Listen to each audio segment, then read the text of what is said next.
Marine crew chief who died in Australia Osprey crash remembered at hometown Vigil. As dusk settled on a quiet neighborhood in Northern Virginia on Thursday night, dozens of electric candles began to materialize in the hands of admirers and well-wishers of Corporal Spencer Collart, a Marine crew chief who along with 2 other Marines was killed in a V-22 Osprey crash in Australia almost 2 weeks ago. Looking like blinking fireflies, they gathered around a light green bungalow that's just 10 minutes away from where Spencer will be laid to rest at Arlington National Cemetery. The home belongs to his family and, by the time the sun completely set, the street was lit by roughly 200 people carrying flickering lights, waiting for the vigil to begin. In front of the Collart's porch was a table that held pictures of the 3 Marines who died in the crash. Spencer's photo was flanked by those of Captain Eleanor LeBeau and Major Tobin Lewis, the 2 pilots who were operating the aircraft that carried 20 other troops. Those 20 service members survived the immediate crash, which occurred during a multinational exercise in Australia. Some were rushed to a hospital in the Northern Territory of the country, just south of the Tiwi Islands where the Osprey went down. By court order, Department of Navy begins process to reconsider 3,770 medical discharges for retirement upgrades. The vigil came 2 days after the Marines' remains arrived at Dover Air Force Base, Delaware, on Tuesday. Only one of the 20 Marines who made it out of the crash remained in the hospital on Friday, the family and Marine Corps told military.com. An investigation into the crash is ongoing, and the cause is still unknown. Pastor Greg Odell, an elder from Cherrydale Baptist Church where Spencer attended, led moments of silence for each of the fallen 3.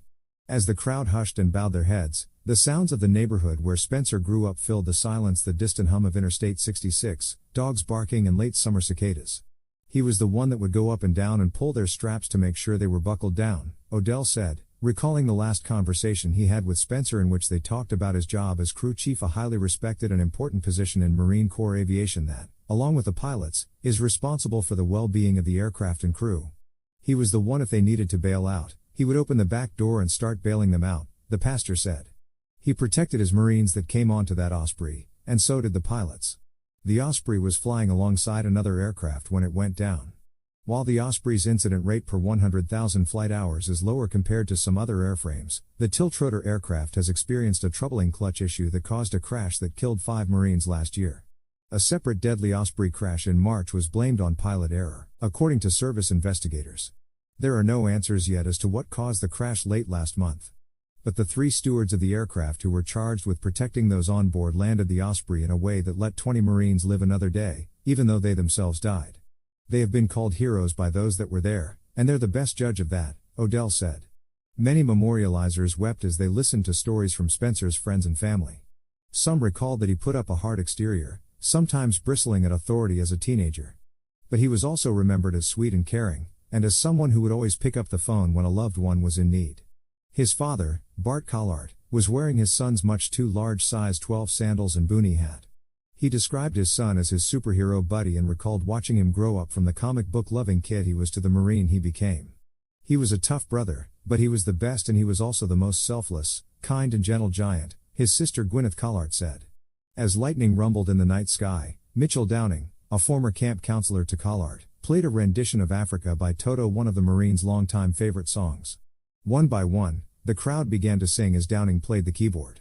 Spencer's mother, Alexia Collart, wore a gold pin from his squadron.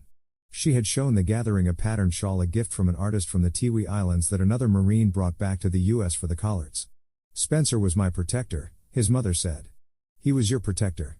He was an extraordinary young man who found his tribe with the Marines. Drew F. Lawrence can be reached at drew.lawrence@military.com. Follow him on Twitter at df_Lawrence. Marine Corps identifies 3 troops killed in Osprey crash during Australia training.